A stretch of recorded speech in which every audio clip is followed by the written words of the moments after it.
Yeah, so coming out of the book of Genesis and going into Exodus, we have concluded the historical account of Joseph. Joseph was a great and mighty door through which the children of Israel came through in order for the prophecy to be fulfilled that Abraham was going to have seed, and this seed was going to be a multiplication of God's goodness to Abraham and Abraham's faithfulness. So, of course, Abraham had Isaac, and Isaac Jacob, and Jacob had the 12 patriarchs. And you had Joseph, who was his favorite son. And of course, his brothers, they were envious of Joseph. They could not stand him. They could not speak good to him because Joseph is telling his brothers that they are going to bow down. They're going to give obeisance. They're going to serve him. And they hated him yet the more, so they could not speak good concerning Joseph. Like, who do you think you are? How you're going to reign over us? You're going to do what? We're going to do what? Give obeisance to you? So they decided that one day, as they seen Joseph coming, because of course his father told him to go and see what your brothers are doing.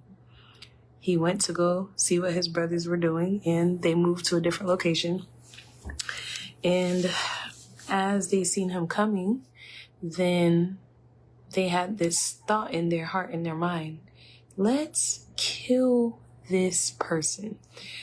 What is he going to come and say? He's going to go and tell on us again. He's going to come and tell us. Let's see what this dreamer is going to come and say. So again, when we have envy and hatred in our hearts, it blinds us from faith. It blinds us from the truth. It blinds us from hearing the voice of God.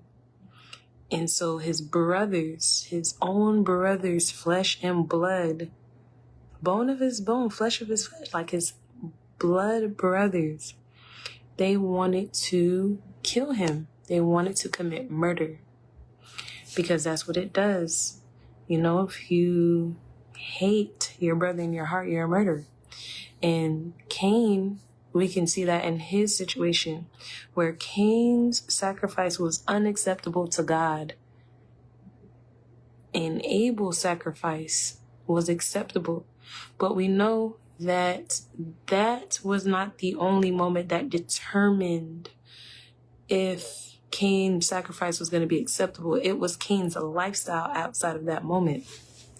So how was Cain living his lifestyle outside of that moment? The Bible does not specifically go into detail how his life looked, but we know that God, if we are doing well, then God is going to reward us accordingly. If we are doing evil, then our lives is going to show forth that. We know whatever we sow, we're going to reap. So we do have to be sober. In order to be successful in our faith walk, we have to have sobriety, because when we are outside of the will of God, when we have other emotions, when we have other desires that takes us out of the will of God, then that causes blindness. That's drunkenness. And now it can cause confusion and just all these other things that cause forth unclean things to come in and inhabit your temple. So murder filled their hearts. Bitterness was in their souls. It was filling them. And the scripture talks about if you intake good, if you intake the light, your whole body is going to be filled of light. If you intake darkness, then how great would that darkness be? Your whole body is going to take that darkness in. And so Joseph was sold to the Ishmaelites. And Potiphar bought him. He paid for him. And Joseph excelled in his responsibilities. He was not looking to be promoted. He was not looking for a handout. It was in him to be that way. It was in him to be diligent. It was in him already to be faithful. And Potiphar is seeing that Joseph, he is a great buy. Like I'm so glad I chose him. And then he puts him over his house, and Potiphar is seeing the hand of God. God himself is with this person. Not everybody can say that about a person. But how can Potiphar come to that conclusion? Consistency. When somebody sees your consistency, that in itself is going to tear down so many walls, because people are used to seeing inconsistency. People are used to seeing instability. So when they see somebody and they see that they are consistent, they see that they're diligent, they see that they're dedicated, then that gives that person a better perspective, a better view. Like, man, this is what consistency looks like. Oh, wow. So I can actually lean on this thing and not allow for this thing to break down or crumble on me. Oh, wow. That's amazing. And so Potiphar sees, oh no, the hand of God is on this person. Like, if somebody was to say that about you, that was a testimony of one of our sisters. She was at work and she had to take this phone call, a work from home job. She had to take this phone call. And this person who was on the phone with her, the patient, they was basically telling her, like, you know, you're different than anybody else who I spoke to on the phone, and you weren't rude at all. You have manners. You know how to talk to me. And I can tell that God is with you. You're a light. I can tell you serve the Lord because you're not like anybody else who I met. And the sister did not even tell the person that she was saved or that she was in the Lord. They can just tell, like it just came off of her, radiated from her. So in this life, whatever is on the inside of us, it is going to flow out. That's why it is important what we're doing, how we're doing it, how we're meditating on things, how we're taking things in. It does matter because it is going to come out in one way or another. People is going to feel it. People were spiritual beings, meaning they're one day we're either going to spend forever with Jesus or we're going to spend forever away from Jesus. So God created us to be special. And Potiphar is seeing that the hand of God is on Joseph. Potiphar is seeing like, wow, this man right here, he is able to work. He's able to be diligent. He's able to be committed. He didn't try to flee. He didn't try to, pretend like he was sick not to work. He didn't rise up into rebellion and want to fight the people who was over him. No, he was simply putting his head down to the plow and he was working. So he was promoted. And then in that promotion, he was able to be over Potiphar's house. Potiphar left everything in his hand. Like anything he wanted, he can ask Joseph. And of course, Potiphar's wife lied on him. Joseph had to go to the prison, be over the people that was in the prison, which was special because that prison, again, was the prison where Pharaoh had his servants go. So that prison was different than the other people who was just regular people and they would need to just go to jail.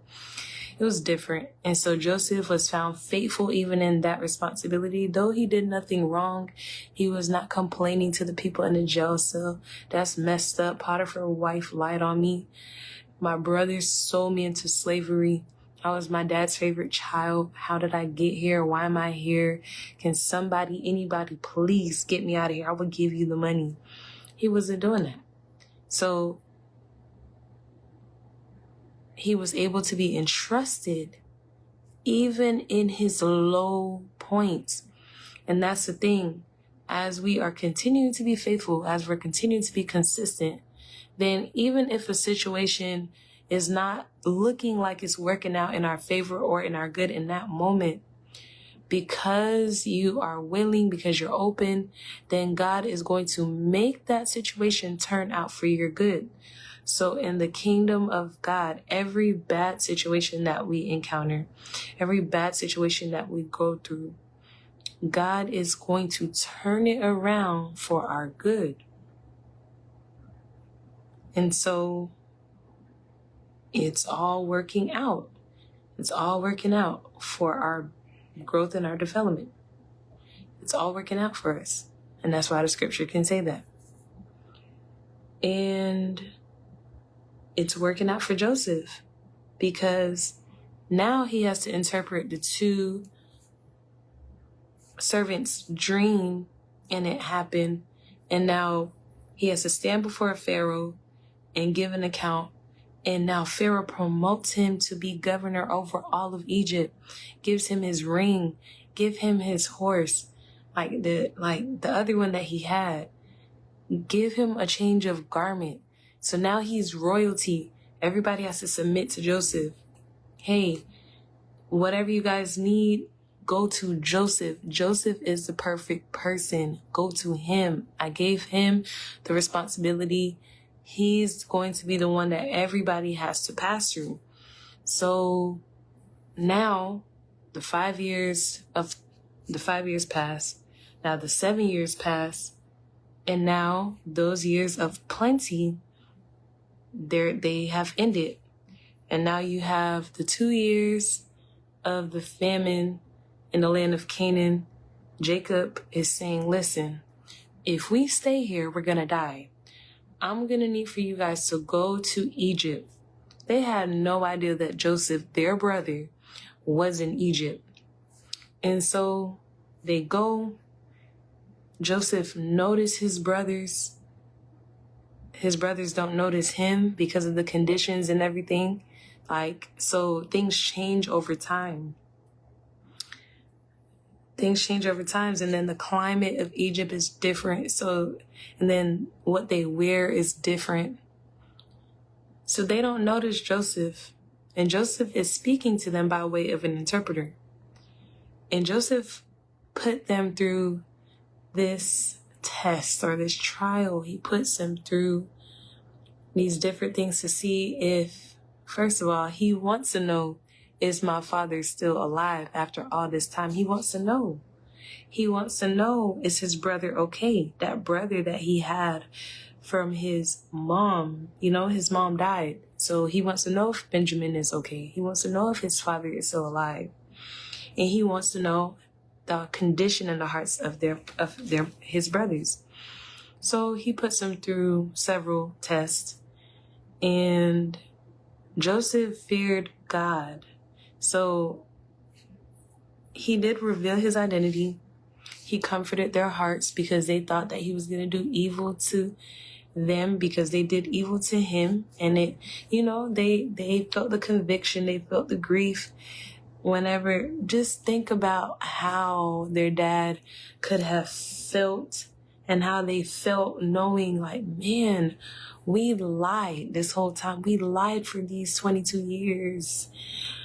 We were not telling the truth. Our wrong be upon us this day. The only reason why we're going through this is because God seen when we seen that Joseph was in pain and anguish and he was suffering.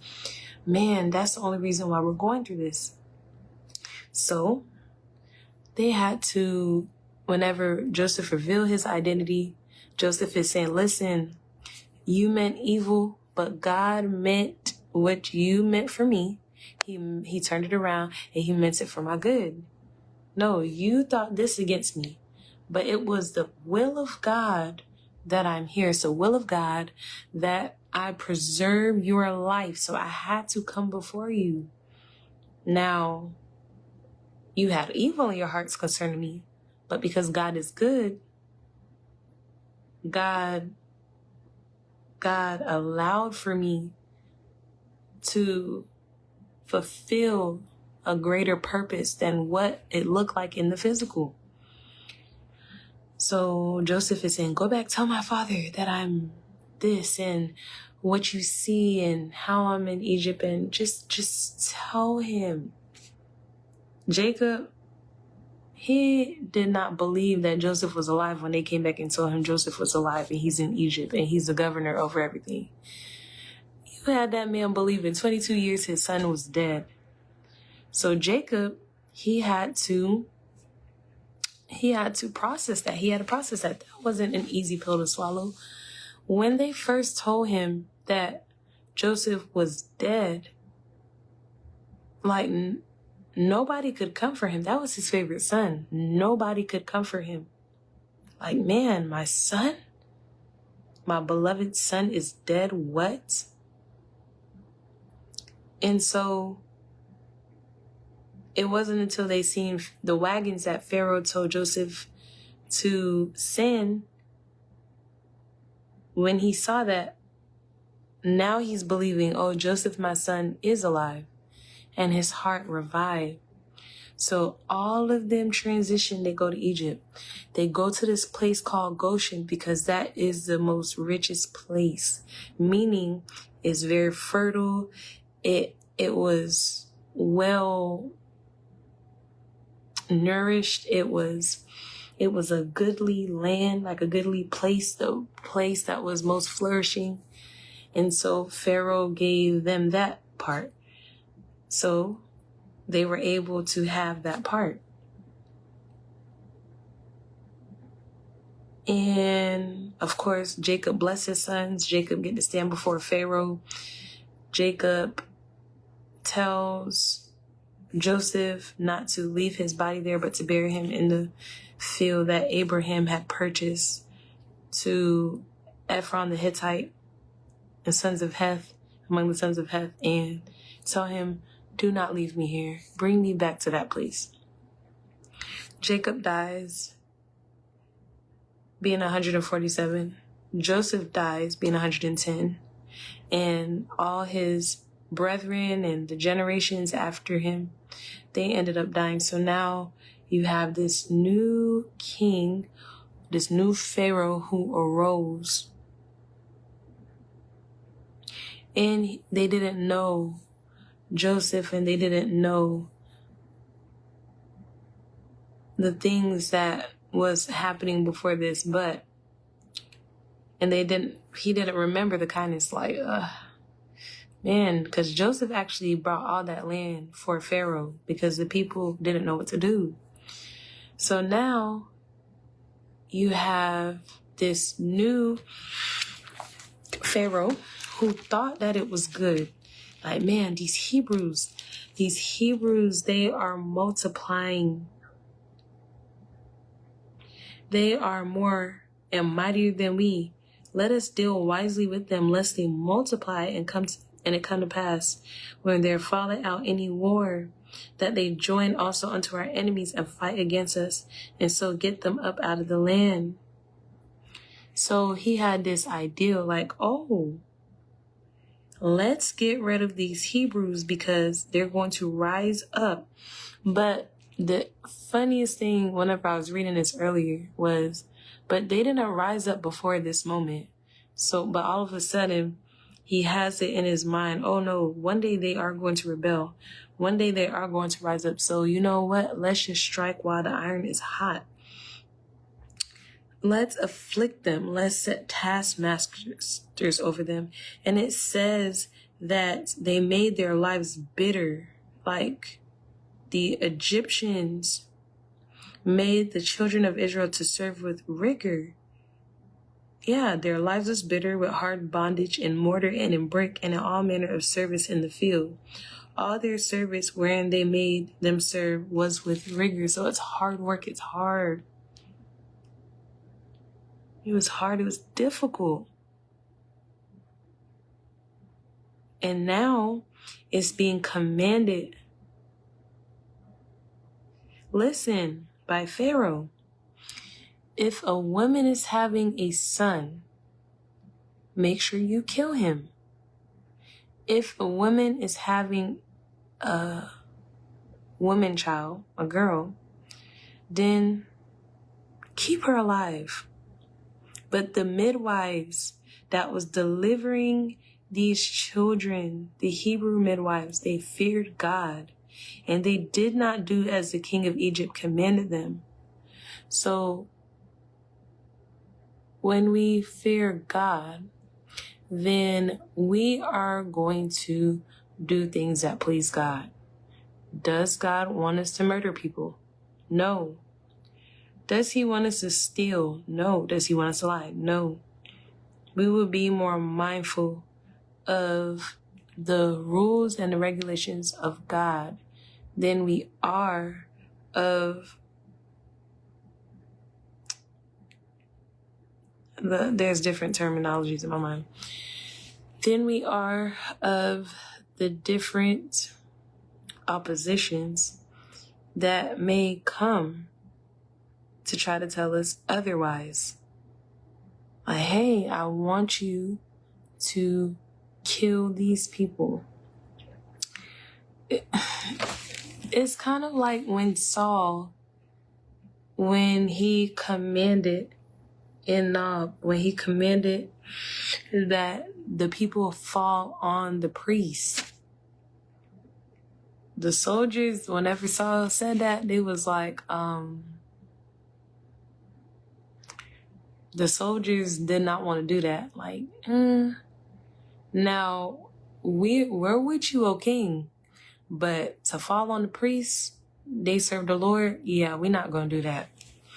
And they did not agree with Saul in that matter. They were warriors, they were soldiers, but falling on the priests of the Lord, yeah, we're not going to do that. So Ahimelech and the other priests, they died, but it wasn't because of the men who Saul commanded to fall on them. It was because of Doeg. And so Doeg was the one who told on David, hey, King David, or not king at this moment, but David, he came to this place. He got Goliath's sword. I seen him. I know he's on the run from you.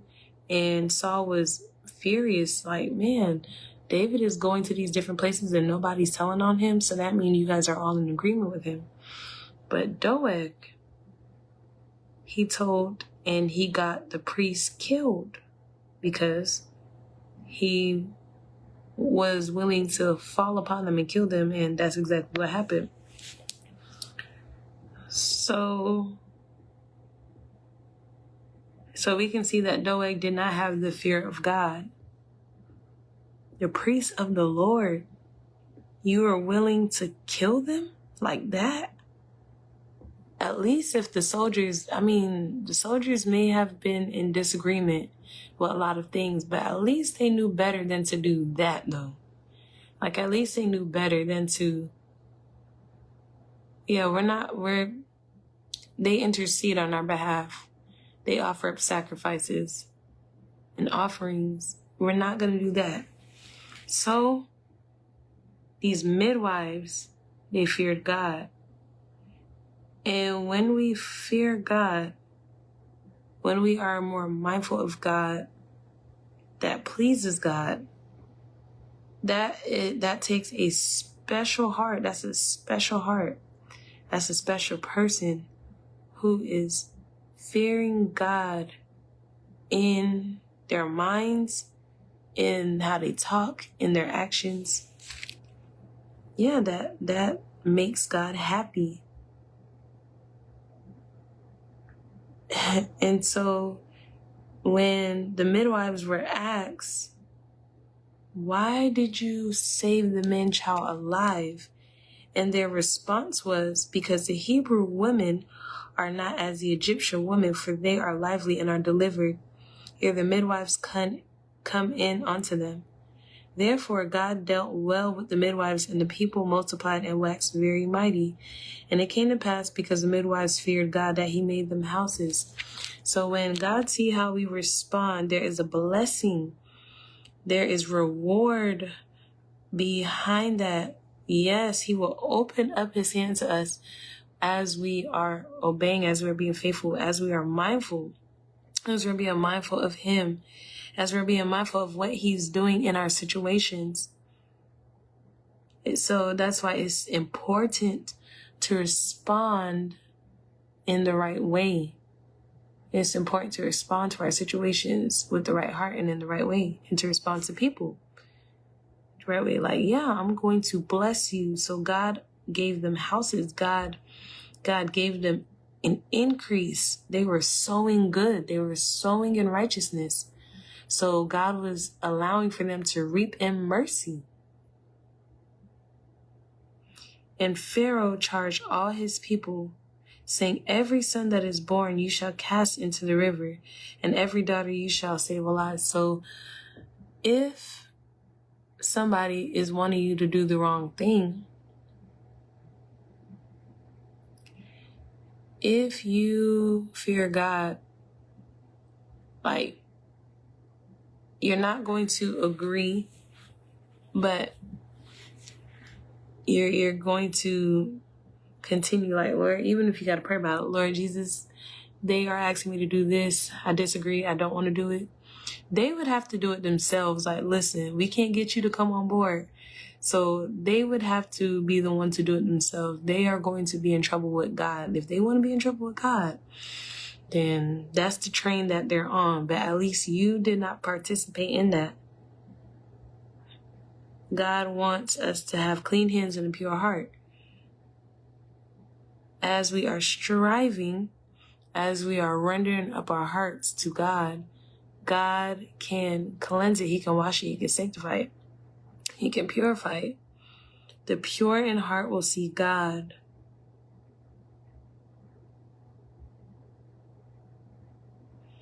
And so Moses is very special, because it says, and there went a man of the house of Levi and took to wife a daughter of Levi. So Levi, a very special tribe of Israel. This was the tribe that God said that, listen, Joshua, Moses, as they are getting their land, as the different tribes are getting their lands, as they are finding a location for them to dwell, do not allow for the tribe of Levi to be as everybody else. The tribe of Levi, I am going to be their portion. I'm going to give them what they need. So yeah, they're not going to live in those places like the others, but what the Levi do get, they get to be closer to God. They get the responsibility of being the intercessors between God and man. They get to offer up oblation and the sacrifices, and they get to eat the meat that the people are sacrificing. Like, the people are offering up, because they're the ones who sacrificing it, the Levites and the priests. So the Levites are the ones, they get to get the special, like the extra, like, oh yeah, because they made a decision when Moses was coming down from the mountain, and as they was building the golden calf, the golden calf built, they're having a whole party. God tells Moses, hey, go down, look, my people are turned out of the way. The 10 Commandments is in Moses' hand. He's carrying this down the mountain. And as he see what the people is doing, he gets so angry, he throws it down, breaks it. So now it's shattered. And he goes down there. The golden calf that he built, he throws it on the ground, stomps on it, make it into fine pieces, throw it in the water. Tell those people you better drink it. Drink it. Yeah, drink this foolishness that you made. Allow for this to go into your stomachs and be bitter, because what are you doing? You guys turned out of the way. Are you serious? This is not what we came here for. You guys forgot the focus. And so, even in our own lives, like when God is telling us, hey, focus on this, set your mind on things that's above, set your mind on heaven, set your mind on things that are pure and they're just and they're lovely and it's righteous and it's gentle and it's peaceful and it's easily to be entreated. Set your minds on the affections above, like set your mind on the things above. Because the spirit realm, the heavens of heavens, who can contain it? Like God, it cannot contain God. They're above. Jesus is from above. He is not from beneath. Man is from beneath. So that's why Jesus, it can seem like, man, he's always correcting, he's always rebuking, he's always trying to tell me how to think, because he's not like man. He's not as man. He does not see how man sees. So Moses, he then tells, like, hey, whoever's on the Lord's side, come over here. And because you guys are over here, look over there and go out and kill whoever you see. Like, because, y'all was doing bad things, so go ahead and kill it. So the Levites were the ones who it was seen like, okay, so this is a tribe of Levi. All right, stand over here. Like, okay, so the Lord's seen that, because he's always observing. He's looking to see whose heart is perfect towards him. He's looking to see, like, his eyes is searching back and forth. It's going everywhere on the earth. And he's looking to see if he can find faith in the earth. So he was able to find faith in the Levites. And he's able to bless the Levites. And he tells Moses, okay, these people right here. Because we can see what Jacob said about the tribe of Levi. Like, you can see what he says as he was going down the list of all his sons. But he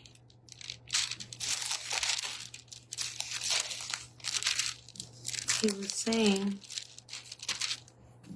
that Levi and Simeon,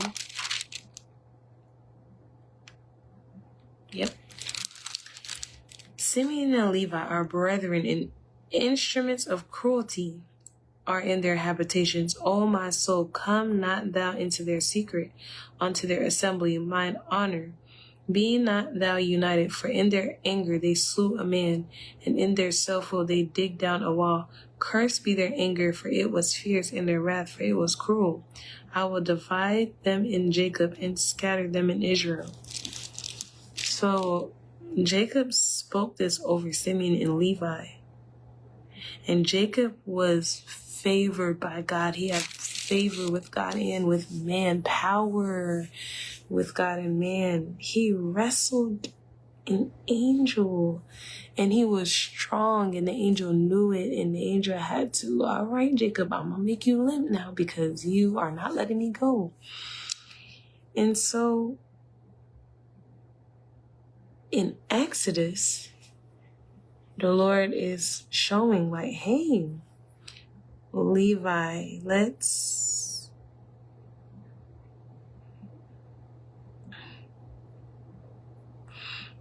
like Levi. It's very special. So this man and this woman, they got together. They're both from the tribe of Levi. And the woman conceived and bare a son. And when she saw him, that he was a goodly child, she hid him 3 months. That is prophecy. How did she know that he was going to be a goodly child? How did she know that? How could she just look at him? Because for all we know, that's her son. So of course, when a person have kids, they think their kids is the smartest. They think their kids are the cutest. They think that their kids, like, man, there's nobody else like my kid. How do we know that she didn't have a biased perspective? That took prophecy, like even with Noah's father. Like when Noah was born, he knew this boy, this son that we just had, he is going to make this easier for us. He's going to make this ground that we have easier. Like this child is good. Right here, Moses is good, but right now we don't really know if his name is Moses because he was just born and we don't know what the name his mom actually gave him. Because Moses came from Pharaoh's daughter because she drew him out of the water. So this law is active. Like, man, if it's a son, you have to get rid of him. You cannot keep him. So what was she doing to keep Moses quiet all this time? And now she can no longer keep him. She couldn't hide him any longer. You know, they did live in their region, but the Egyptians are over them.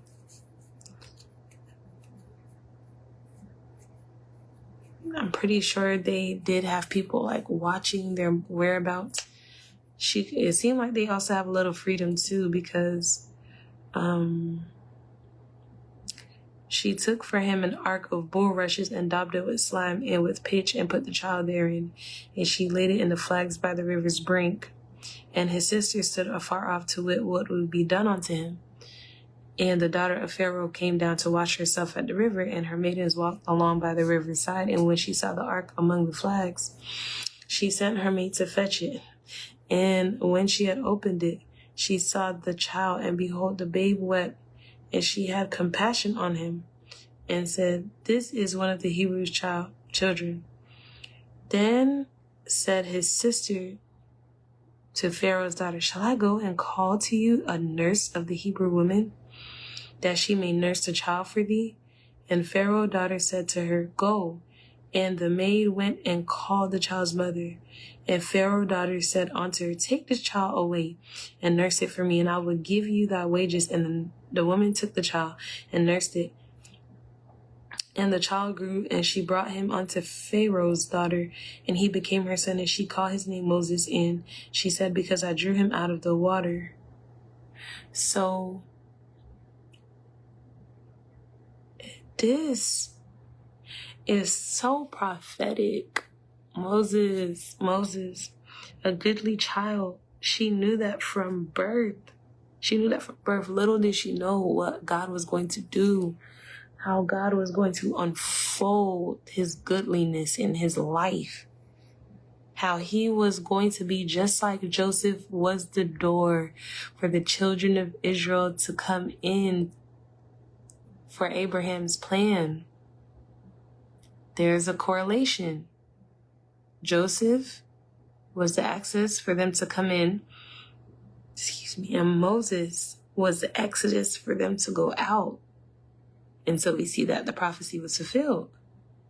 Abraham, your seed is going to go to this place. But when they come out, they're going to be victorious. They're going to be like this. They're unlike any other. Joseph and Moses. So now we have Moses' mother. She has to make a decision. She simply could have just threw him outside like, you have to go, because we're going to get in trouble. She could have did that, but she didn't. She chose not to. She didn't do that. She did not do that. She couldn't hide him anymore, so she had to sacrifice. She took for him an ark of bulrushes and daubed it with slime and with pitch and put the child therein. And she laid it in the flags by the river's brink. And his sister stood afar off to wit what would be done to him. Wow. And the daughter of Pharaoh came down to wash herself at the river, and her maidens walked along by the river. Yes, all of this. She could have did anything with Moses. What made her build this thing and put him on the inside? Well, however long he can live, because that's the thing about when a parent have a child and they really care about the child. If they're in this worse condition, then whatever they can do to keep the child alive, they would do. Listen, if I have any chance at all by you living, I'm going to take that chance. So if I have to put you right here, put you into this basket, hopefully somebody finds you. Hopefully somebody is willing to take care of you, because my heart can't take it. My heart cannot just see these people come and just kill you. My heart can't do it. So if there's a more possible chance of you surviving this way, then that's what we're going to do. So she took her chances, not knowing what was to become of him. And we could see Miriam, his sister.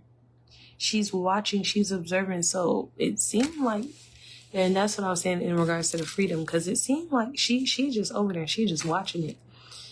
And I don't know if she was initially hiding at first and then she revealed herself, but how she could just walk up to this daughter of Pharaoh, how can she do this right now?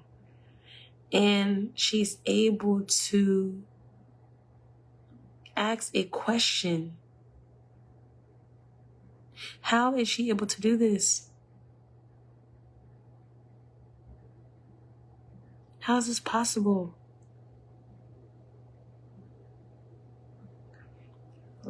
And then Pharaoh's daughter, because Miriam said, hey, do you want me to go get a Hebrew woman? His mother was blessed to be able to nurse him, to take care of her son that she just sacrificed. Listen, I'm going to I'm going to just give him away. Just for God to give him back to her. Listen, I see your heart, and because I see your heart, I'm going to do this for you. But eventually, she did have to give Moses to Pharaoh's daughter. And it said that he became her son. So they grew a bond. Pharaoh's daughter and Moses, they grew a bond. That was her son. That was his mom. But as Moses got older, he knew that the Hebrew people was his brethren. He knew that he came from the Hebrews. He knew this. He had this knowledge. Whether, I don't know if his birth mom would have told him, because that would have been something like, what are you telling Moses? I don't even know if Moses knew if that was his mom, because she had it in her mind, I'm going to have to give this child back. What did it look like? Man, for her to teach him, just for him to grow up and for him to, I don't know if he knew that that was his mom. Ever.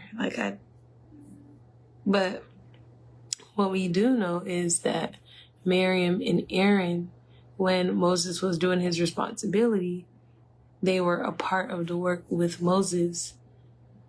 So we don't know if Moses ever met his mom and then they gave her the situation, the story. But Pharaoh's daughter, out of all the places that Moses could have went, he happened to land in Pharaoh's courts. He could have landed, anybody else could have seen him. Dogs could have sniffed him. He could have got bit by a snake. He could have had animals tear the thing open and start dragging him. Oh, the mercies of God, He endures forever. Out of everyone else, Pharaoh's daughter, you have the highest person in Egypt reigning, and his daughter is bathing and she is seeing, like, what is this? She goes over there and she looks at the child, and the child begins to cry. You know what that does to your heart? She acknowledged, oh, this is one of the Hebrews' baby. Her heart became knit to the baby. Her heart was one with the baby. Like, I can't kill him. Like, I can't give him up to be killed. My heart, she has compassion in her heart. But the Lord allowed, out of anywhere else on the planet, He wanted Moses to land there. Like, oh no, you're going to go here.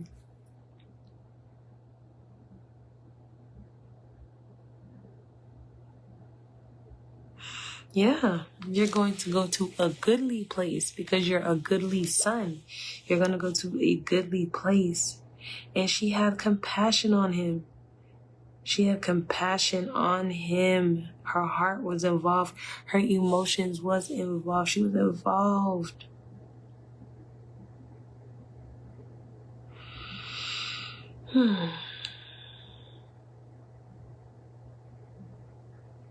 She was involved.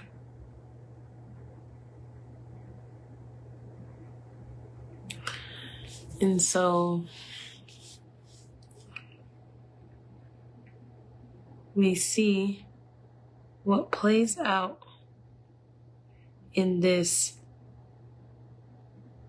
But that's interesting. Moses' sister, Moses' mother may have did all that, went back to the house, but Moses' sister stayed there, Miriam, like, hey, I'm gonna see what's to become of this situation.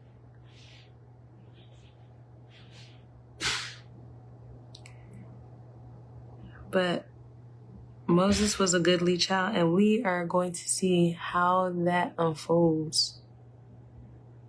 So yes, we will continue to take a walk through this Exodus.